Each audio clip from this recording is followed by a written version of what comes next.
Welcome to my channel. By the way, তোমরা সবাই কেমন আছো কি বলো? আমাকে দেখে ভীষণ হাসি পাচ্ছে। আই থিঙ্ক অ্যাকচুয়ালি ব্যাপারটা হলো যে সকাল থেকে দেখছি স্কিনটা খুব ড্রাই লাগছে, মানে আমার ভালো লাগছে না, স্কিনটা খুব ড্রাই লাগছে, ডাল লাগছে। সো ভাবলাম যে কী করা যায়, কি কোনো একটা এরকম ফেস প্যাক তৈরি করে মাখা যায় যাতে স্কিনের ডালনেসটা ইনস্ট্যান্ট খানিকটা কমে দেবে। আমি বলছি না একদমই খুব ভালো করে দেবে, বাট ইনস্ট্যান্ট খানিকটা কমে দেবে। আর আজকে যেহেতু আমার একটু বেরোনোর আছে, সেই জন্য আমি আরও ফেস প্যাকটা তৈরি করে নিচ্ছি আর কি। তো ফেস প্যাকের ডিটেলসটা আমি তোমার সাথে পরে শেয়ার করব। হ্যাঁ, অবভিয়াসলি এটা তোমাকে বলে দিই যে ফেস প্যাকের মধ্যে আছে মুলতানি মিট্টি, চন্দন আর orange peel powder, rose water. এই চারটে জিনিস আমি মেখেছি, মানে এই চারটে জিনিস মিক্সড করে আমি স্কিনে অ্যাপ্লাই করেছি। অ্যান্ড আই থিঙ্ক রোজ ওয়াটারটা দিলে কি হয়, আমার টোনিংয়েরও খুব ভালো কাজ হয়। হ্যাঁ, আরেকটা জিনিস বলতে ভুলে গেছি আমি, সেটা হলো যে আমি তরমুজ খাচ্ছিলাম। সো আমার মনে হলো যে একটু তরমুজের রস নিয়ে ভিতরে মিশিয়ে দিই। তো আমি খানিকটা তরমুজের রস ওর ভিতরে মিশিয়ে দিয়েছি, যেটা জলের বদলে আমি ওটা খানিকটা মিশিয়ে মিক্সড করেছি জিনিসটা। That's it. ব্যাস এইটা করে আমার মুখে ফেস প্যাকটা তৈরি হয়ে গেছে।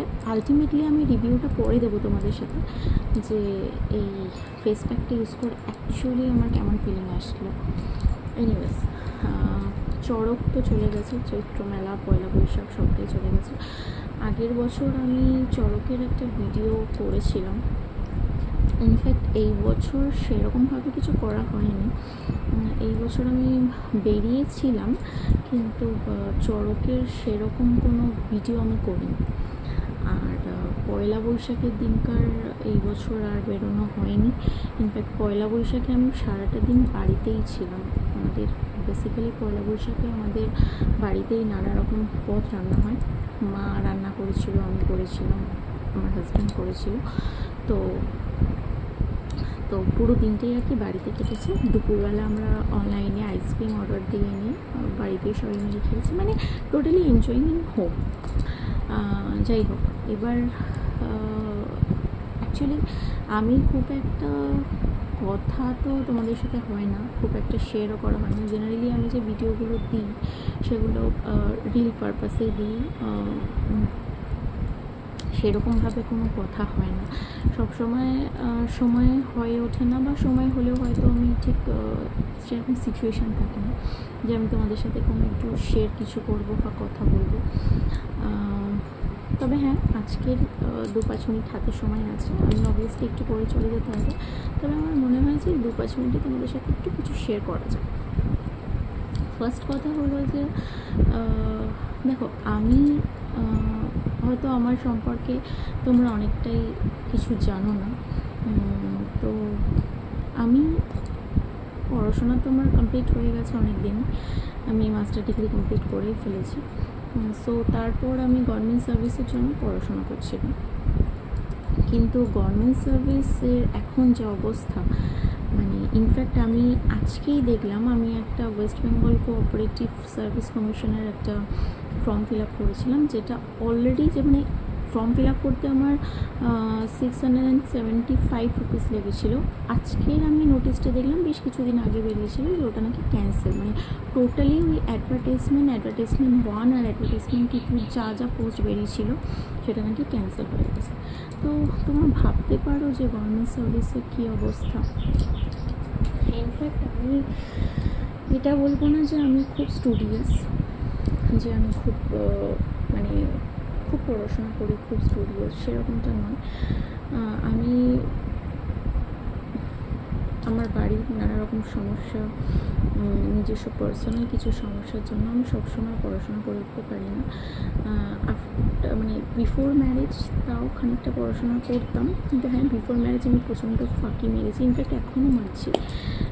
বিয়ের পর পড়াশোনা হয় না সেটা নয়, কিন্তু আমার লাইফের কিছু কমপ্লিকেশান আছে, আমার ফ্যামিলির কিছু কমপ্লিকেশান আছে, আমার মা বাবার কিছু অসুস্থতার কারণ, বা আমার নিজস্ব পার্সোনাল কিছু প্রবলেমের জন্য আমি সবসময় পড়াশোনা ফোকাস করতে পারি না।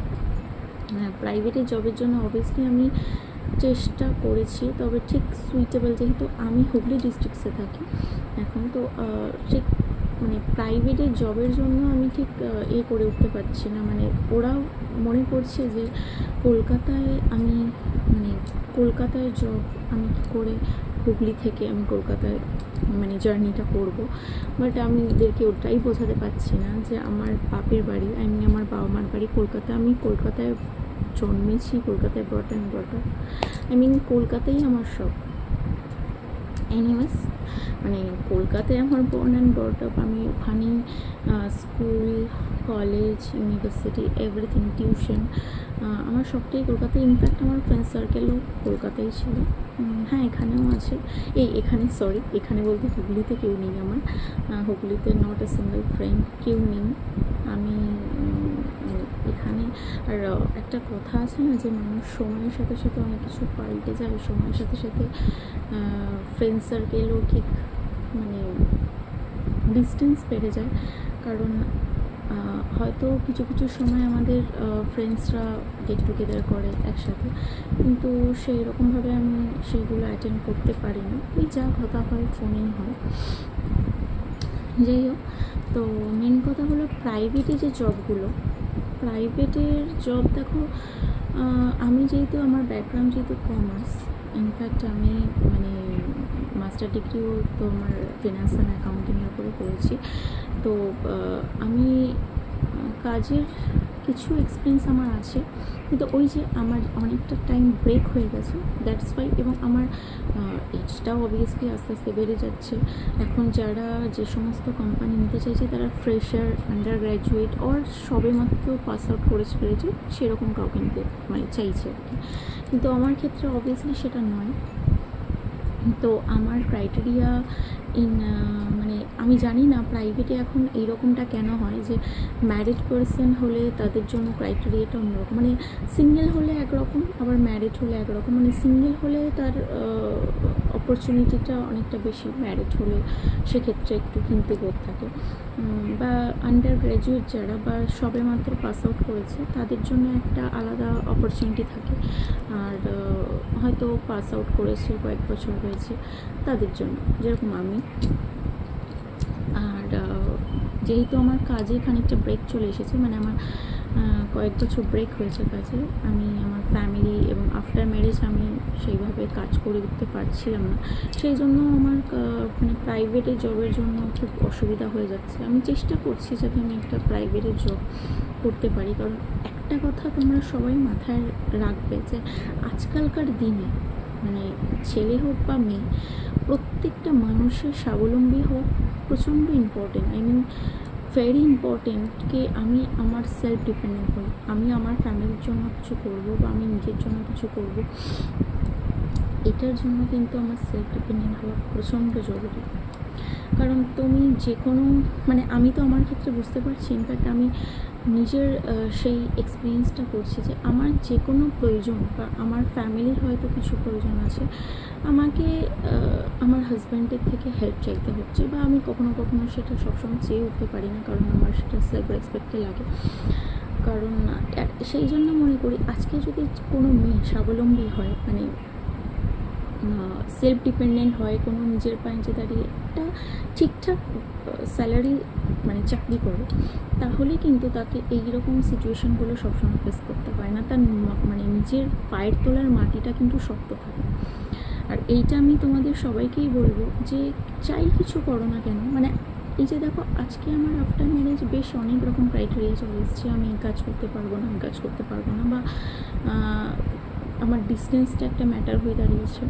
আমার মাঝখানে আমার সার্ভিস মানে কাজে অনেকটা ব্রেক হয়ে গেছে, আমি বেশ বহু বছর আগে কাজ করেছিলাম, তারপর আর নানা কারণে আমার আর কাজ করা হয়ে ওঠেনি, সেটাও আমার জন্য একটা প্রবলেম হয়ে দাঁড়িয়েছে।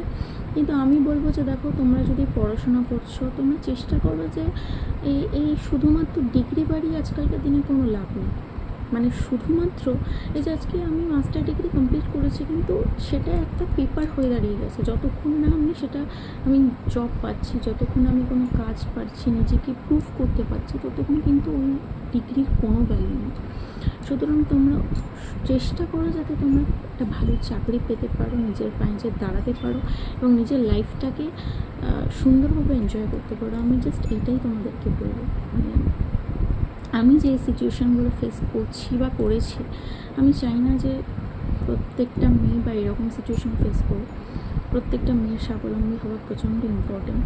আমি আমার বোনকেও বলি, ইনফ্যাক্ট আমার ফ্রেন্ডসদেরও বলি যে মানে সত্যি মানে বিয়ের থেকেও প্রায়োরিটি এখন। ইনফ্যাক্ট আমি আগে এটাই ভাবতাম যে আমি বিয়ে তবেই করবো যদি আমি চাকরি পাই, কিন্তু ওই যে ডেস্টিনি, মানে তোমাদের দাদার সাথে আলাপ হয়ে গেল, তারপরে যে বিয়ে হয়ে গেল তেমনটা নয়। বহু বছরে আমাদের ফ্রেন্ডশিপ, দেন রিলেশনশিপ, দেন আদার অনেক কমপ্লিকেশন, অনেক কিছু ওভারকাম করে আমরা এই বিয়েতে আর কি মানে বিয়ের পরিণতি এসেছে।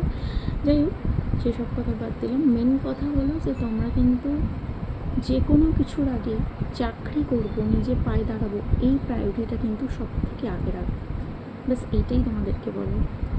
এনিওয়েজ, আমি মাঝে সাঝে হয়তো এরকম কিছু কিছু ভিডিও নিয়ে তোমাদের কাছে আসবো, যে কিছু কিছু শেয়ার করার জন্য। কারণ দেখো, আমার ভালো লাগে যে আমি সবার সাথে কথাগুলো শেয়ার করি, সবাইকে বলি।